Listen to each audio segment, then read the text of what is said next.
안녕하세요. 천안에 사는 45세 여성입니다. 저는 30대일 때 40대가 오는 걸 막연히 무서워했던 사람입니다. 그런데 벌써 머지않아 50대를 앞두고 있는 지금은 이상하게 평온합니다. 아무래도 제가 평범하지 않은 파란만장한 삶을 살아서 그런가 봅니다. 오늘은 감히 어쩌면 저보다 인생 선배님들 앞에서 제가 그동안 살아온 제 인생 이야기 한번 털어놓으려 합니다. 오늘 제 사연 함께 들어주시고 아낌없는 응원과 여러분의 생각 많이 남겨주시면 정말 감사하겠습니다. 그럼 제가 많은 힘을 얻어갈 것 같습니다. 저는 남들보다 조금 늦은 나이에 결혼을 했습니다. 결혼을 늦게까지 못한 특별한 일이나 아픈 사정이랄 건 따로 없었습니다. 그냥 일하면서 바쁘게 살다 보니 남들 결혼할 때 못했고 정신 차려보니 제 옆에는 그렇다 할 짝이 없더라고요.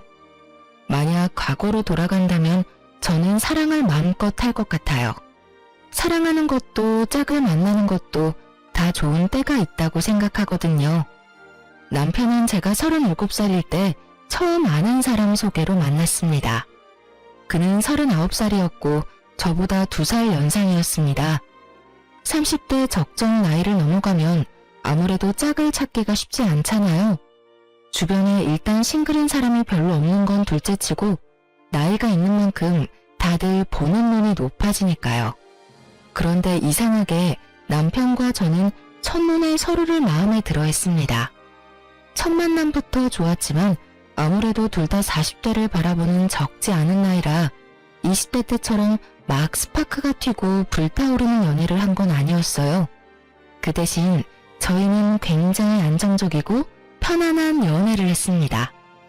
연륜이 있으니 서로가 싫어하는 행동을 굳이 하지 않았고 서로를 무척이나 배려하면서 만났습니다. 적어도 연애할 때까지는요. 결혼도 연애처럼 그렇게 심플한 관계였으면 얼마나 좋았을까요? 저희는 그저 그런 스쳐 지나가는 가벼운 만남은 아니었지만 그렇다고 해서 처음부터 결혼할 마음으로 사귄 건 또 아니었어요. 그런데 몇 번 만나고 금방 이런 생각이 들기는 했습니다. 저 사람이랑 나 지금 이렇게 서로 잘 맞고 편한데 만약 결혼을 하게 된다면 어떨까 하는 생각이요. 저는 상대방이 부담스러워할까봐 따로 내색하지 않고 속으로 생각했어요. 그런데 신기하게도 그 사람 역시 그때 저와 같은 생각이 들었나 봐요. 조심스럽게 제게 말을 꺼내더라고요.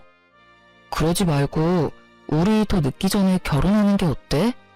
지금이랑 달라질 건 크게 없을 거야. 우리 지금처럼 편안하고 안정적이게 만나자. 난 이렇게 따로 시간 내서 각자의 집에서 만나는 거 말고 우리만의 공간을 만들어서 언제나 함께이고 싶어. 싫어? 내키지 않아? 미안해요. 나 섣불리 대답 못하겠어. 당연히 나도 안정적인 게 좋아. 그런데 결혼은 아무래도 연애랑 다르게 당장 생각해야 할 게 많잖아. 아이 문제도 그렇고 조금 머리가 아프네. 아이? 분명 결혼하면 어른들은 아이 바라실 거야. 근데 난 아이 낳을 생각 전혀 없거든. 지금 급하게 가진다 해도 이미 노산이라서 나도 아이도 건강하리란 보장이 없으니까 무섭기도 하고. 에이, 그런 거라면 걱정하지 마. 아이는 안 낳아도 돼. 난 그저 더 나은 우리 둘의 삶을 위해서 결혼하고 싶은 거니까. 그게 우리랑 어른들 입장은 다르니까. 딩크에 대해서는 각자 알아서 문제를 처리해보자. 당신 부모님만 설득하면 돼. 난 우리 부모님한테 잘 얘기할 테니까. 그럼 이제 우리 결혼에 아무런 문제 없지? 그게 가능할까? 가능하게 해야지. 남편은 원래부터 자기는 아이를 별로 좋아하지 않았다며 결혼 후 딩크족으로 살겠다며 제게 약속을 했습니다. 저는 아이를 좋아했지만 현실적으로 저희 나이가 맘에 걸렸죠. 그리고 혹시나 각자 부모님께 설명한다 해도 어른들 입장은 다를 수 있으니 예비 시부모님 인사드리러 가는 자리에 잔뜩 긴장하고 말았어요. 그런데 남편은 본인이 내뱉은 말처럼 알아서 잘 해결해뒀더라고요. 수지 씨, 애를 안 낳고 싶다면서요? 네. 엄마, 수지 씨만 그런 게 아니라 나도 같은 생각인 거 아시죠? 그래, 알지. 아이고, 아이 근데 수지 씨 왜 이렇게 긴장했어요? 긴장 풀어도 돼요. 난 우리 아들 수지 씨 만나서 이렇게 결혼하는 것만으로도 너무 기뻐요. 요즘 세상에 애 안 가지면 뭐 어때요? 둘이 예쁘게 살면 되는 거지 뭐. 안 그래요, 여보? 우리 아들 평생 장가가는 모습 못 보고 죽는 줄 알았잖아요. 그래요. 수지 씨, 우린 며느리가 싫다는 일 강요할 생각 주어도 없어요. 물론 손주 있으면 좋기는 하겠다만 안 낳고 싶다면 그 의견도 존중해요.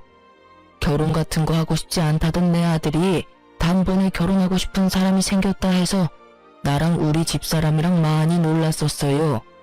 이렇게 직접 보니까 아들이 잘 선택한 것 같네요. 앞으로 귀한 우리 아들 잘 부탁합니다. 네, 아버님, 어머님, 저도 잘 부탁드립니다. 수지씨, 내 말 맞지? 우리 엄마 아빠 열려있으신 분들이야. 꽉 막힌 옛날 사람들 아니라고. 그러니까 나 믿고 따라와줘. 네, 성범씨.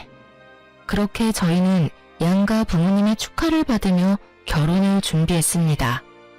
왜 애를 안 낳냐 하는 비난이나 우려는 없었어요. 그저 애가 대수냐, 너네 행복하면 됐다, 드디어 늦게라도 장가를 보낼 수 있어서 마음이 놓인다 등등 양가 어른들의 격려와 응원을 들으면서요. 남편과 저는 1살 더 먹기 전에 하루라도 더 젊은 날 결혼식을 하려고 발등에 불이라도 떨어진 듯 결혼 준비를 급하게 했습니다. 그래서 교제한 지 1년도 안 되어 결혼에 꼴이 나게 됐습니다. 만약 제가 젊은 나이였으면 다들 성급하게 준비하는 거 아니냐며 주변에서 말을 보탰겠지만 나이가 있는 만큼 주변에서도 축하만 했지 별말 없었어요. 저도 남자가 거기서 거기지 하며 큰 걱정은 없었고요. 하지만 늦을수록 더 신중해야 했다는 걸 뼈저리게 느끼고 후회했습니다.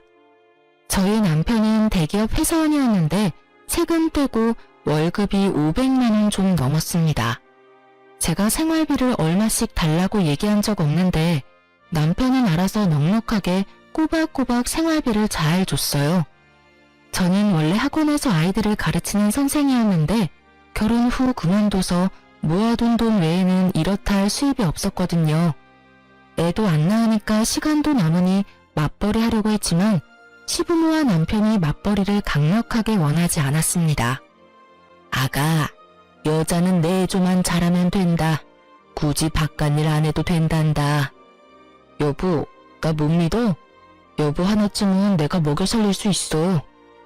이렇게 남편과 시부모는 결혼 후 제가 바깥일 하는 걸 원치 않았습니다. 그들은 제게 응당 여자는 집안 살림만 잘하면 된다고 말했죠. 그렇다 해서 저는 다시 일을 못하게 된다는 보통의 경력단절 두려움은 없었습니다. 얼마든지 아이들 가르치는 일은 다시 할 수 있으니까요. 남편은 제가 일 안 하는 대신 어느 정도 내조를 원했습니다. 그렇다고 남편이나 시부가 제게 엄청 유별나게 구는 것도 아니었어요. 그래서 저는 그냥 남들처럼 평범하게 집안일하고 밥하고 그렇게 살았습니다.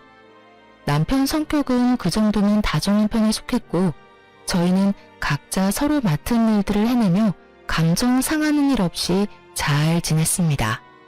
그래서인지 다행히 결혼하고 근 3년간은 평화로웠네요. 처음엔 남편 말대로 연애 때와 크게 바뀐 것은 없었고 오히려 저희 사이는 결혼이라는 결속으로 저희 관계는 더욱 안정을 찾은 듯했어요. 그런데 가끔 저에게 향하는 말은 아니었지만 평소 조금 거슬렸던 남편의 언행은 분명 있었습니다. 여보, 빨리 와서 TV 속 저 여자 좀 봐. 어디 여자가 말이야. 어른 말씀이면 하늘같이 알고 무서워해야지. 시부모한테 저 대드는 모양새 좀 봐. 정말 드세다. 그리고 어른들이 그러라면 군말 없이 알겠습니다 해야지. 저 여자는 저럴 거면 결혼을 왜 한 거야? 처음부터 안 봐서 모르겠네. 저게 지금 무슨 상황인데? 보니까 저 며느리라는 여자가 시어머니 말을 죽어도 안 들어. 냉장고 정리 좀 해야겠다고 한마디 했다고 시어머니한테 간섭하지 말라는 거야. 아니 감히 하늘 같은 시부모님한테 말이야. 방송이잖아. 저런 거 다 대본이라더라. 너무 열내지 마. 근데 나는 온다는 연락 없이 비밀번호 치고 매일 냉장고 검사하러 오는 시어머니 쪽도 좀 이해 안 가네. 뭐? 뭐야? 당신도 같은 상황이면 저럴 거야? 에이, 우리 어머님은 안 그러시잖아. 아니, 그러니까 만약에 말이야. 나는... 에이, 잘 모르겠어. 당신은 왜 TV 보다가 괜히 나한테 그래? 남편은 드라마 속 허구 상황은 물론 실제 고부 갈등이 나오는 방송을 보면 꼭 그렇게 심호편에 서서 차별적인 말들을 덧붙였어요. 그럴 때마다 저의 생각을 물어보는 남편에게 마냥 솔직하게 속내를 다 말할 수는 없겠더라고요. 괜히 남편이 감정이입해서 제게 싫은 소리 하는 것도 듣기 싫고 저도 굳이 그를 자극해서 긁어 부스럼 만들기 싫었거든요. 그래서 저는 최대한 대화 주제를 다른 곳으로 돌리고 그런 일들이 당장 제 일 아니니까 얼버무렸었네요. 다 미래에 제 일이 될 줄은 모르고요. 그러면서 저는 점차 연애 때는 미처 몰랐던 남편의 꼰대 같은 마인드를 인식하게 됐습니다. 남편은 어쩌면 시부모보다 더 옛날 사람 같은 마인드를 가지고 있었어요. 어른들 말은 무조건 들어야 한다 생각하는 사람이었죠. 저도 어른 공경하는 건 좋아요. 하지만 남편은 소위 요즘 말로 꼰대 같았어요. 시부모 역시 앞서 잠깐 말씀드린 것처럼 여자는 내조하는 걸 중시했고 남자는 밖에서 돈만 벌면 된다는 옛날 사람들이긴 했어요. 그렇지만 저희 남편만큼은 심하진 않았어요. 하지만 그건 다 제가 착각하고 있었던 거였어요. 끝까지 겪어보니 결국 그 부모의 그 아들이더군요. 저는 보수적인 그들의 의견들을 완전히 모두 다 이해하는 건 아니었지만 항상 그러려니 했습니다. 시가에서 제사를 크게 여러 번 지냈지만 거기에 대해 큰 불만도 없었습니다. 저 또한 제사 지내는 집안에서 자랐거든요. 그리고 시댁에 인사라고 하는 것들도 저는 크게 부담이 없었어요. 오히려 자주 인사드리러 갔기 때문에 시모랑 금방 친해졌고 그 흔한 고부 갈등 같은 것도 전혀 없었으니까요. 하지만 순응하던 제가 변하자 점점 저희 결혼 생활에도 조금씩 금이 가더군요. 제 내조에 아무런 불만 없던 남편과 시부모가 한 가지 사건으로 쥐 잡아먹듯 괴롭히며 저에게 달려들었거든요.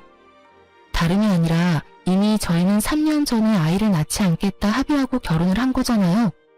그런데 갑자기 남편의 생각에 변화가 생겼는지 아님 시부모가 원하는 건지 뜬금없이 제게 아이를 낳자 하더군요. 여보, 우리 아무래도 애가 한 명 정도 있는 편이 좋지 않을까? 어?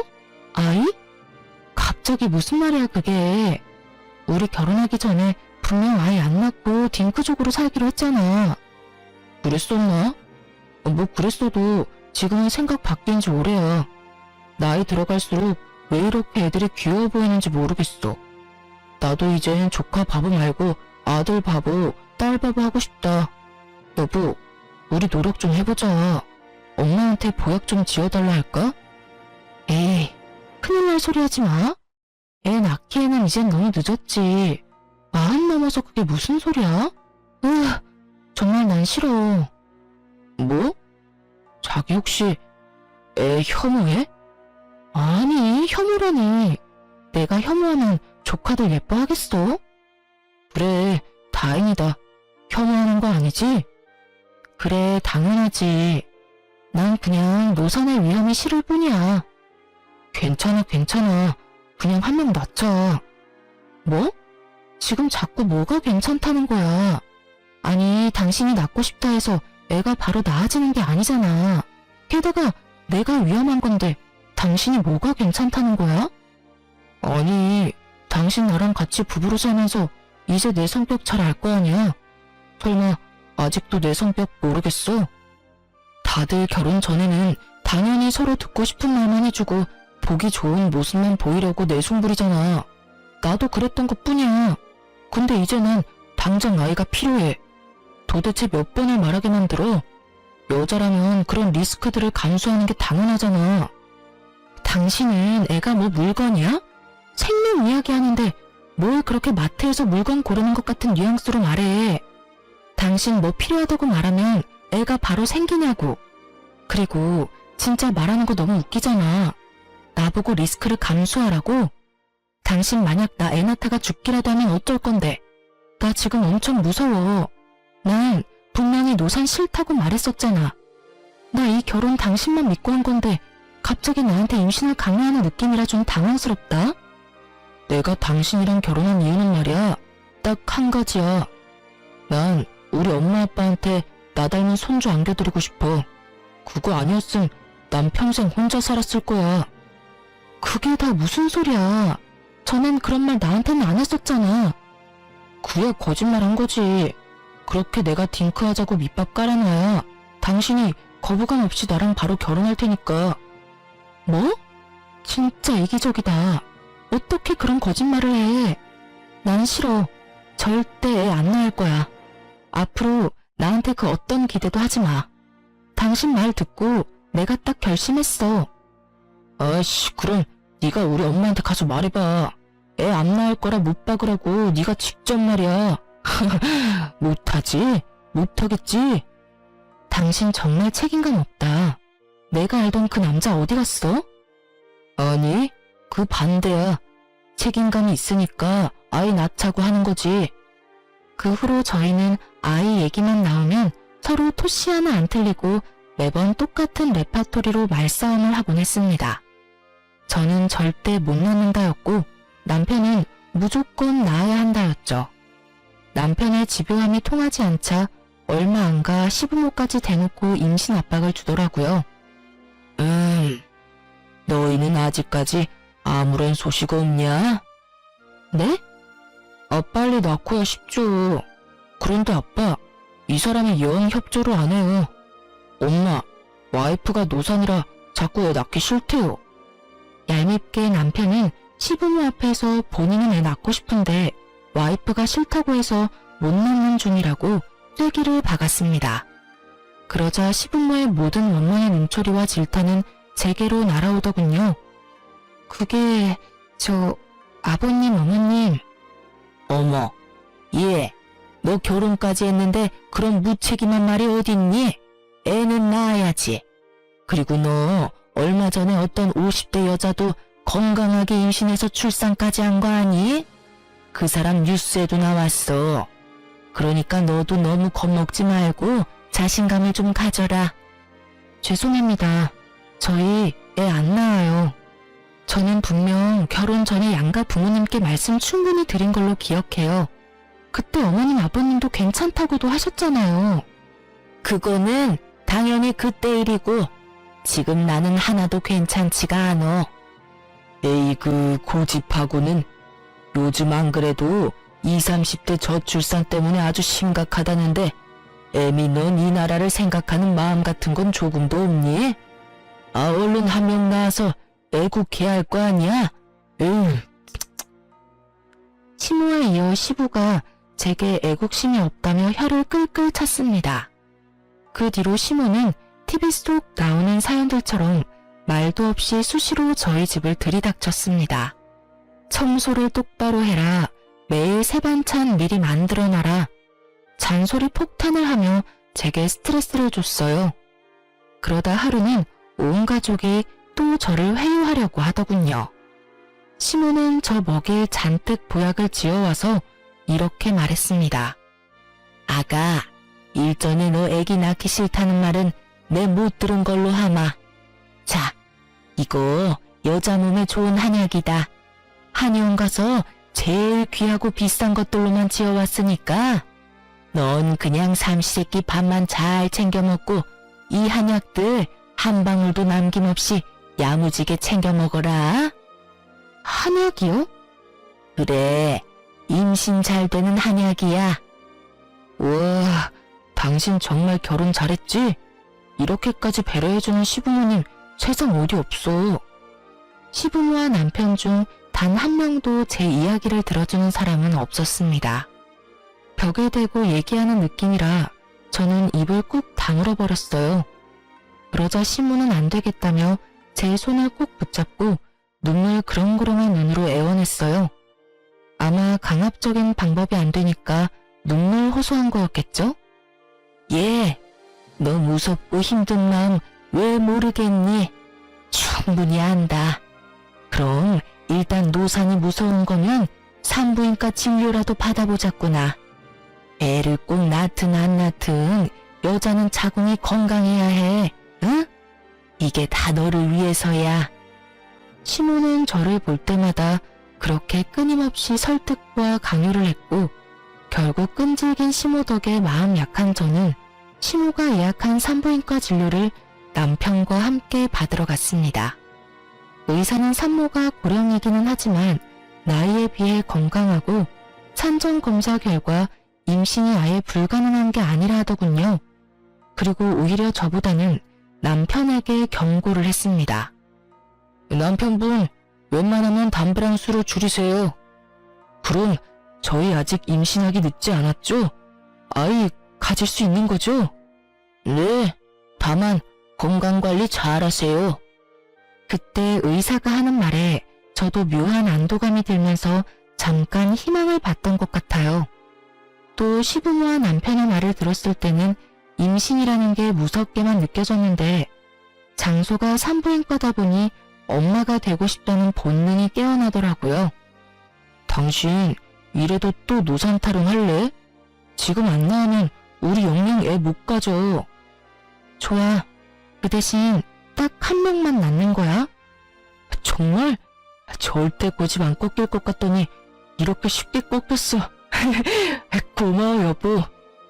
저는 나름대로 큰 결심한 건데 그 순간에도 제게 꺾였다라는 과격한 표현을 쓰는 남편이 한편으로는 좀 못나 보이기도 했습니다. 그런데 사실 친정아빠도 그즈음 손주 보고 싶다고 자주 말했었고 저도 티는 안 냈지만 신우가 낳은 시조카 크는 모습 보면서 마음이 혼란스럽긴 했어요. 시조카가 3살인데 너무너무 귀여웠거든요. 시조카도 그렇게 귀여운데 제 자식이면 도대체 어떤 감정이 들까 궁금했습니다. 잘 생각했다. 아가, 정말 잘 생각했어. 넌 아이 낳기만 해. 우리가 다 키워줄 테니. 그리고 네 남편이 너 모시고 살 거다. 그럼요. 제가 마누라 여왕님처럼 모시고 살아야죠. 하지만 그 평화도 잠시였네요.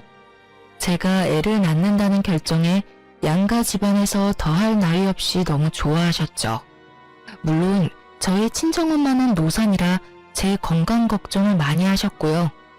시모는 저를 잘 보살피겠다며 저희 엄마를 안심시켜줬어요. 그리곤 제게 본격적으로 임신 준비를 해야 한다며 앞으로 손주 생길 때까지 최선을 다해 제 건강만 생각하라고 신신당부했습니다. 시댁 행사는 물론이고 제사 전부 오지 말라더군요. 스트레스 받으면 아이가 안 찾아온다고요.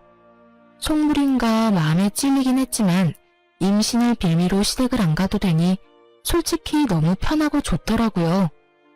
아가, 첫째도 건강, 둘째도 건강, 셋째도 건강. 몸도 마음도 건강해야 아기가 찾아온단다. 앞으로는 내 말만 들어. 그럼 애는 금방 생길 거다. 네, 어머님. 넌 참 복 받았어. 그치? 네, 어머님.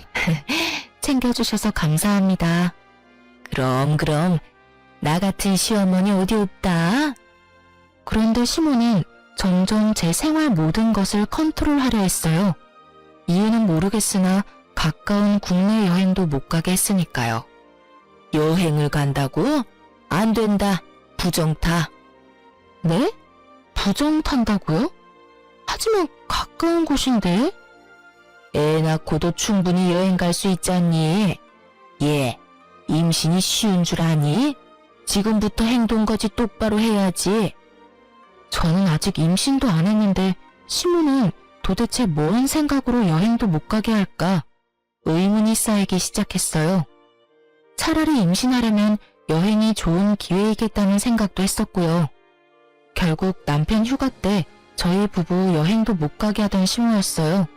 그리고 먹을 것도 특별히 다 신경 써야 한다며 시모는 손수 음식을 만들어 와서 항상 우리 집 냉장고를 채워 놓았습니다. 정말 감사했는데 정말 한편으론 너무 부담스러웠습니다. 일단 제가 잘 먹어야 하는데 시모의 음식들은 제 입맛에 맞지 않았어요. 하지만 늘 뭘 얼마나 먹었는지 체크하는 시모 덕에 저는 신경이 곤두섰죠. 그리고 무엇보다도 제가 임신을 한 것도 아니고 이 모든 게 임신 준비하는 과정이었으니까 좀 유별나다 싶었습니다. 처음 몇 개월은 정신없이 지나가서 조바심이 안 났는데요. 임신 준비한 지 1년이 다 되어가도록 깜깜무소식이니 저는 점점 불안했어요. 꾸준히 남편과 숙제도 하는데 아기가 쉽게 안 찾아오더라고요. 지금 생각해보면 조상신이 도운 것 같아요. 이런 집안과 엮여서 제 배 아파 소중한 생명을 낳지 말라고요. 시모는 일주일에 적게는 한 번씩, 많게는 두세 번씩 전화가 왔어요. 처음엔 시모가 제 상태를 조심스럽게 물어봤었는데 시간이 지나자 퉁명스럽게 제게 쏘아붙였어요. 걱정하는 어투에서 짜증과 화로 바뀌어 갔습니다. 나중엔 친정 욕까지 하더군요. 시부모도 이제 인내심이 다했는지 딱 1년 지나자 저를 원망하며 제 탓을 엄청나게 하기 시작했습니다. 예, 아직이냐? 네, 어머님. 에휴, 나만 발벗고 나서서 노력하면 뭐해? 너네 최선을 다해 노력하고 있는 거 맞냐? 그럼요. 근데 왜 아직이냔 말이야? 운동은 꾸준히 하고 있고? 네. 보약은? 잘 먹고 있죠. 네 시아버지도 이제 포기했다. 혹시 너 건강에 무슨 문제 있는 거 아니냐? 안 그래도 산전검사 얼마 전에 했는데 다 정상이래요. 정말 해도 너무한다. 내가 널 얼마나 지극정성으로 케어했니? 아마도 네가 아닌 다른 사람이었다면 말이야. 그 사람은 벌써 애 둘셋은 낳았을 거야. 죄송합니다. 너 정말 죄송하기는 하니? 너 임신하기 싫어했잖냐? 조굴은 사실 잘 됐다고 생각하고 있지? 에휴, 이렇게 해도 쉽게 못 낳는 딸내미를 결혼시킨 사돈은 무슨 배짱인 거야? 사돈도 정말 생각이 없나 봐. 아주 양심이 없어. 불쌍한 내 아들 어떡할 거냐? 어머님, 그건 말씀이 좀 지나치세요. 어머머, 너 눈 똑바로 안 뜰래? 참나, 우리가 해준 보약이랑 반찬들은 받아 먹을 때만 좋았지? 내가 그 정성을 다했는데 너한테 고작 이런 말도 못해? 아무리 그래도 친정 부모님 함부로 말씀하시는 건 아니죠, 어머님. 애초에 임신은 제 욕심이 아니라 어머님, 아버님 욕심에서부터 시작된 일이잖아요. 그리고 제가 보약 그만 지어달라 말해도 억지로 지어와서 먹이셨고 반찬도 알아서 해먹는다 해도 어머님이 고집 부리셨잖아요. 좋은 마음으로 저는 어머님이 하라는 대로 한 수밖에 없어요. 그러니까 더 이상 저희 친정 부모님 욕보이지 마세요. 꼴에 자존심 부리기는 큰 소리를 칠 입장이냐 네가? 아니 그냥 남들처럼 임신만 하면 끝나는 일인데 그게 어려워? 그리고는 시모는 기회를 많이 줬다며 자포자기한 목소리로 그러더군요. 에휴, 됐다. 애는 됐어. 더 이상 희망 고문 당하기 싫다. 아무래도 너라는 그릇이 잘못됐어. 임신은 글러먹은 것 같다. 아이고, 그동안 너한테 쏟아부은 내 시간과 정성, 돈 아까워라. 예, 요새 네 신우 고깃집 일손이 모자라. 이제 난 너 포기했으니 거기 가서 일이나 좀 도와라. 네? 무슨 말씀을 그렇게 심하게 하세요? 내가 심해? 네가 더 심하지. 예, 너 솔직히 내가 많이 배려해줘서 그동안 제사도 혼자 쏙 빠지고 시집와서 네가 한 게 뭐가 있냐? 요즘 인건비가 금값이라는데 가족끼리 도와야 하지 않겠냐? 내가 너한테 쓴 돈이며 시간이 다 얼마야? 돈으로 환산해봐라. 그거 내 딸한테 다 갚아. 밥은 줄 테니 돈은 바라지 말고 무급으로 일해라. 네가 여태 누린 것들 말야. 눈에 보이지 않아도 다 빚이야. 빚이요? 웃어? 이게 정말 정신 못 차리네. 네, 웃기네요. 어머님 결국 이러시려고 애 낳기 싫다는 저 들들 볶으신 거였어요? 너 뭐라고 했냐 지금? 싫습니다. 저 아가씨 가게에서 노동하려고 이 결혼한 거 아니에요. 애초에 어머니한테는 제가 애 낳는 수단 그 이상도 그 이하도 아니었나요? 저는 그래도 한 가족이라 생각했어요. 참나, 끝까지 자존심 부리네. 못하겠으면 당장 내 아들이랑 이혼해라. 이게 어디서 감히 받기만 하려 해? 고깃집 도와주는 게 뭐 어렵다고 정말.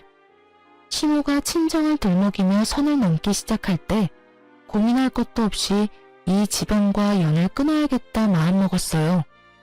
그날 저는 남편을 시댁에 끌고 가 당당하게 소리쳤어요. 저희 이혼하겠습니다. 애 안 낳기로 합의하고 결혼했는데 갑자기 애 낳으라고 오인 식구가 강압적으로 난리치던 것도 억울하고요. 이젠 애 못 낳는다고 구박하는 거 더 이상 저도 못 참겠어요. 너 지금 무슨 형태야? 어머님이 말이야. 나 임신 못하는 그릇이래. 그러니까 아가씨 부부 고깃집 가서 무급으로 일이나 도우라잖아. 여태까지 내가 시가 식구들에게 빚만 졌으니까 몸으로 갚으라고. 그래서 그게 뭐? 진짜 이혼한다고 할 줄은 몰랐는지 시부모 꽤 당황하더라고요. 하지만 시부모나 남편이나 끝까지 절 무시했습니다. 그래, 이혼하자. 엄마 말이 다 맞는 말이구만. 뭐? 너도 끝까지 참 쓰레기구나. 처음부터 나 속여서 결혼한 거 보면 답 나온다. 저런 부모 밑에서 뭘 배웠겠니? 뭐? 근데 이게? 남편이 제게 달려들자 시부모는 더럽게 엮이지 말라면서 그를 말리더군요. 집도 우리 아들이 했고 해온 거 없는 넌 그냥 그대로 몸만 나가면 된다. 아니요? 제가 해온 혼수는 다 가져가야죠. 독한 것. 저는 결혼 전에 해온 혼수를 이삿짐 센터 통해서 전부 친정에 옮겼습니다. 친정 부모님한테는 내막을 자세하게 얘기는 못했지만 이혼한다고 말씀드리니 두 분 다 알겠다고만 했어요. 저는 남편과 시댁에 정이 떨어진 대로 떨어진 상태라서 최대한 빨리 이혼하고 싶었습니다. 그렇게 2달 만에 합의 이혼했고 아빠는 딸이 이혼녀가 된 것을 받아들이기 힘들어 보이셨어요. 엄마는 아무래도 제가 임신으로 시달렸던 것들을 대충은 아니까 저한테 이혼 잘했다고 하셨고요. 이혼 후 억압되었던 결혼 생활에서 벗어나서 저는 다시 일을 시작하고 바쁘게 지냈습니다. 그러던 어느 날 전 남편을 소개해줬던 지인에게서 연락이 왔어요. 그놈 재혼한 거 알아? 재혼했어? 내가 미안해. 그런 놈인 줄도 모르고 소개시켜줘서. 전 남편이 저랑 이혼한 지 1년도 안 돼서 재혼을 했다고 하더군요. 저는 지인에게 과거의 사람이고 괜찮다 했지만 지인은 정말 그런 쓰레기인 줄 몰랐다고 미안하다 사과했어요. 아니야, 난 괜찮아. 근데 이젠 그놈 내 인생에서 말끔히 아예 지우고 싶어. 근데 있잖아, 그게 다가 아니더라. 그놈 재혼 상대가 글쎄 막 출산한 미혼모라는 소문이 쫙 퍼지더라고.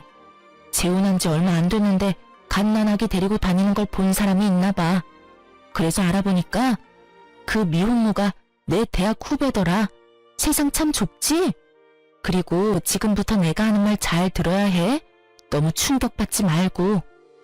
들어보니 지인의 대학 후배인 여자는 어느 날 갑자기 배가 부른 상태로 나타났대요. 점점 배는 불러오는데 누구랑 결혼한다는 소식은 따로 없고 다들 아기 아빠가 누군지 궁금해했지만 알려주지 않았다네요. 그래서 미혼모구나 지레짐작하고 있었는데 아무 말 없던 후배가 갑자기 결혼한다며 지인들에게 청첩장 돌리며 자기 미혼모 아니라고 해명했다고 하더라고요. 남자친구랑 잠시 헤어졌다가 다시 붙었고 애는 혼자 키우려 했는데 같이 키우기로 했다고요. 네, 그 여자는 사실 제 남편의 상간녀였고 저희가 혼인 관계에 있을 때 남편의 아이를 가진 거였어요. 어쩐지 제가 이혼하자고 할 때 한 번도 붙잡지 않는 남편 보고 조금은 이상하다 생각은 했어요. 설마 여자가 있을 줄이야 생각도 못했네요. 저는 상간녀의 연락처를 얻어냈고 더 이상 바보처럼 당하고만 있지 않으리라 다짐했습니다. 여보세요? 네, 말씀하세요. 저 누군지 알겠어요? 저희 남편 전 부인 아니세요? 내 번호도 알고 있었나봐요. 그럼요. 바람 맞죠? 맞으면요? 소송해야죠. 맘대로 하세요. 그깟 상간녀 위자료? 우리 어머님 아버님이 다 해결해 줄 거예요. 와, 어이가 없네. 너 인생 그딴 식으로 살다가 천벌 받아. 천벌? 누구한테? 난 지금 너무 행복하게 잘 지내는데? 그래, 벌 받기를 기도하고 기도할게. 호웃음 치는 상간녀와 더 이상 대화가 안 통하더라고요. 상간 소송을 제기하겠다고 내용 증명을 보냈더니 역시나 상간녀 대신 전 남편이 내용 증명 받는지 화를 내며 전화가 오더군요. 여보세요? 야, 너 지금 뭘 보낸 거냐? 보면 몰라? 상간녀 소송 걸었지. 참나, 이제 와서 무슨 상간녀야. 이 눈치 없는 여자야. 우린 벌써 서로 협의 이혼했고 이혼했으면 소송까지 못 가. 너 나 재혼했다는 소식 듣고 많이 배 아팠나 보다. 아님 너는 그 고생을 해도 못 나왔는데 난 이렇게 쉽게 아빠가 돼서 부럽기라도 해? 혹시 질투? 질투 같은 소리 하고 있네. 알려면 좀 똑바로 알던가. 우리 이혼한 지 1년도 안 됐어. 상간녀가 임신한 사실 하나만으로 당신의 외도 사실은 입증이 된 거야. 외도 사실 알게 된 지 3년까지 상간소송 가능한데 이건 몰랐어? 그럼 좀 조용히 재혼하지 그랬어. 아주 떠들썩하게 해놓고 내가 모르길 바라는 게 이상하지. 나 이제 한 아이의 아빠고 그 사람이 이제 내 와이프야. 남의 가정 파탄내지 말고 차라리 합의를 하자. 그래, 지금 가정은 얼마나 갈지 내가 응원하면서 지켜볼게. 한 번 바람 피운 놈이 두 번은 못할까. 넌 절대 인간 못 돼. 전 남편은 그렇게 10살 어린 상간녀 대신 제게 합의금 1,000만 원을 보내줬습니다. 차라리 외도 사실을 제가 처음부터 알았으면 모르겠는데 이렇게 뒤늦게 알고 이혼 다 하고 다시 소송까지 가는 게 번거롭더라고요. 그래서 저는 1,000만 원 받고 깔끔하게 털어놨다고 생각했어요. 전 남편은 제게 돈을 보내고 지긋지긋하다며 다신 연락할 일 없었으면 좋겠다더군요. 그렇게 3년이라는 세월이 흘렀고 최근에 모르는 번호로 전화가 자주 왔어요. 너무 집요하게 오길래 한 번 받았는데 잊고 지냈던 전 남편이라는 작자였어요. 여보세요? 누구세요? 당신이야? 당신 맞아? 아, 지가 연락하지 말라고 하더니 이렇게 먼저 연락하는 경우는 뭘까? 우리가 연락해서 정리해야 할 게 뭐가 아직 남았니? 당신 맞구나. 번호 안 바꿨네. 우리 다시 합칠래? 당신도 나한테 마음이 아예 없진 않지? 뭐? 지금 혹시 만나는 사람 있어? 미쳤냐? 술 취했어? 나 만나는 사람 따로 있어. 지금 무슨 소름 끼치는 개소리야 한밤중에. 거짓말. 없지? 아직 남자 없는 거 맞지? 나 너랑 헤어진 뒤로 당신 계속 생각나더라. 우리 애 가지려고 서로 최선을 다했었잖아. 난 우리가 지금도 충분히 가능성 있다고 생각하거든. 뭐? 우리? 우리 같은 소리 하네. 그리고 뭐 나랑 헤어지고 바로 재혼했으면서 입에 침이나 바르고 거짓말해. 시부모한테 미움받을 때 나몰라라 하고 와이프 버린 게 누군데? 왜? 상간녀 아니 네 와이프가 바람이라도 났니? 그게 말이야. 나도 이럴 줄 정말 몰랐어. 사실 애가 이제 4살이야. 근데 내 얼굴이 하나도 없는 거야. 어릴 땐 애들 다 비슷하게 생겼으니까 그러려니 했어. 근데 클수록 내 얼굴이랑 더 달라지니까 부모님이 애 유전자 검사라도 해봐야 되는 거 아니냐고 그러길래 혹시나 싶어서 했는데 불일치로 나왔어. 그 애가 내 애가 아니었다고. 그 여자한테 나도 우리 부모님도 완전 속은 거야. 엄마가 그 사실 알고 미용실에서 바리깡 빌려와서 자고 있는 그 여자 머리 중간을 싹 다 밀어버리고 그 여자 쫓겨났어. 진짜 가지가지한다. 그러니까 여보, 우리 연애할 때 좋았잖아. 나 더 이상 여자들 못 믿겠어. 당신 같은 여자 아무리 찾아도 없더라. 우리 재결합하자, 응? 내가 지난날 용서 빌게. 엄마 아빠도 너 다시 오면 받아줄 거래. 전보다 더 잘해주실 거래. 아, 속이 다 시원하다. 근데 뭐 이제 와서 다시 합치자고? 너 완전 미친 거 아니니? 아니, 너네 엄마 아빠도 제정신 아니시래? 끊어. 네 인생은 네가 알아서 살아. 제가 소리 지르자 전 남편은 끝까지 찌질한 면모를 보이더라고요. 그럼 내가 그때 상간녀 소송 합의금으로 준 1,000만 원 다시 도로 뱉어. 난 억울해. 결국 내 애도 아니었잖아. 개소리 작작해 인간아. 그 애가 네 애가 아니라도 나랑 결혼 생활 중에 네가 외도했다는 사실이 없어지는 게 아니거든? 지금이라도 다시 변호사 고용해서 시시비비 가려볼까? 어? 너 왜 이렇게 거칠어졌니? 내가 알던 여자 맞아? 너네 집에서 호구처럼 조용히 살다가 내가 깨달은 바가 많거든. 조만간 만나서 이야기하자. 이렇게 전화로 할 게 아니라. 찾아오거나 만나달라고 한 번만 더 짓거리면 그 길로 변호사 사무실 찾아갈 거야. 네가 그때 준 합의금 1,000만 원으로 말이야. 야! 그렇게 저는 전화를 끊어버렸습니다. 더 이상 말장난하며 놀아나고 싶지 않았으니까요. 그렇게 끝나는 줄 알았는데 이번엔 친정집 앞까지 전 시모가 찾아왔더라고요. 무릎 꿇고 인생 망한 자기 아들 한 번만 봐달라고요.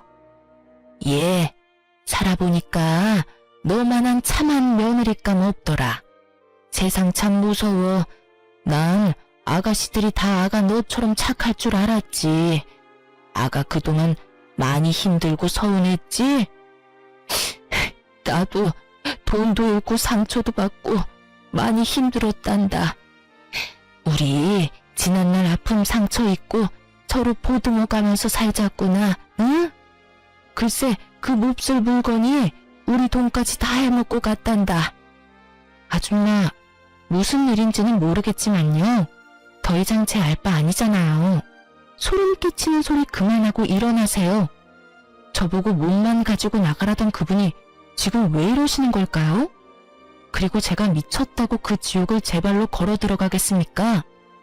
아, 아줌마가 저한테 와서 이러는 걸 보니까 뭐 아줌마 아들이 별 볼 일 없다는 건 드디어 비로소 알았나 보네요. 움찔거리던 전 시모는 거짓 눈물을 흘리며 제 바짓가랑이를 잡고 늘어졌어요. 제발 아가, 우리한테 한 번만 기회를 주렴. 글쎄, 아무래도 그 여자애가 처음부터 돈을 목적으로 내 아들한테 접근한 것 같아. 뱃속 핏줄까지 속이면서까지 말이야. 당신 지금 우리 집 앞에서 뭐 하는 거야? 아이고 사돈, 오랜만입니다. 잘 지내셨어요? 잘 지냈냐고? 내가 당신이랑 당신 아들 때문에 잘 지냈을 리가 있겠어? 내 딸 눈에 피눈물 나게 한 것들 때문에 난 한동안 잠을 못 잤어. 오냐, 오늘 잘 찾아왔다. 너, 내가 전부터 주고 싶은 게 있었거든. 그때 그 광경을 목격한 저희 엄마는 너 잘 왔다면서 걸레반 구정물을 가져와 전 시모의 얼굴에 확 뿌렸답니다. 에이, 이게 뭡니까? 뭐긴 뭐야. 지금 당신이 흘리는 그 가짜 눈물만큼 더러운 구정물이지. 냄새가 지독할 거야. 혹시라도 불쾌한 인간들 찾아올까봐 내가 몇 날 며칠을 썩혀놨거든. 아니 사돈. 누구 보고 사돈이래? 경찰 부르기 전에 쏙 꺼져. 못된 여편네야. 그렇게 저는 친정엄마 덕에 시원한 복수를 마무리할 수 있었습니다. 그 후로 전 남편은 지인들 사이에서 나쁜 소문은 무성해지고 평판이 급속도로 나빠졌다 합니다. 또 모임이란 모임은 쪽팔려서 전부 관뒀다고 하더라고요. 정말 쥐죽은 듯이 살다가 상간녀의 진실을 알게 된 후 초스피드로 이혼했다네요. 그리고 아이 핏줄을 속인 것도 모자라 그 상간녀의 친정 부모가 알고 보니 전문 부동산 투자 사기꾼이었다네요. 지방에 있는 땅에 개발 소식이 들어온다며 투자하라며 건의해놓고 개발 가능성이 거의 없는 땅을 속여 팔아서 손해보게 만드는 수법이었죠. 전 시부모 그 전문 사기꾼들에게 홀려서 3천만 원씩 각자 투자했었다고 하더라고요. 땅을 1억도 안 되는 돈으로 살 수 있다고 꼬드기니 사돈이 설마 거짓말이라도 칠까 아니란 마음으로 종잣돈을 전부 투자했나 보더라고요. 솔직히 생돈 날린 시부모 한동안 시름시름 앓았다는 소식 듣고 꼴 좋다고 생각했습니다. 그놈의 손주 타령 그렇게 하더니 가짜 손주한테 그만 홀려서 상간녀 집안에 그동안 간이고 쓸개고 다 빼앗긴 거죠. 전 시부모와 전 남편 보면서 결국 제게 지은 죄가 있으면 다른 어떤 방식으로든 꼭 반드시 업보가 돌아온다 생각했습니다. 제게 상처 주고 저를 내쳤던 그들이 평화가 깨져서 너무 행복했어요. 하지만 그들의 불행을 너무 오랫동안 곱씹지는 않으려고요. 저도 건강한 마인드로 제 인생 잘 살아야죠. 그래서 이곳에 털어놓고 또 새로운 마음가짐으로 살아가려 합니다. 저는 아이들 가르치는 일 다시 하면서 안정 많이 되찾았고요. 현재 친정 부모님 집에서 같이 살고 있습니다. 하지만 이젠 상대방에게 맞춰가는 삶은 제게 어려울 것 같아요. 누군가를 다시 사랑하는 건 어렵더라도 그냥 저는 제 자신을 사랑하면서 제가 행복한 삶을 살려고요. 여러분도 여러분의 행복을 위해서 사셨으면 해요. 지금까지 긴 사연 들어주셔서 감사합니다.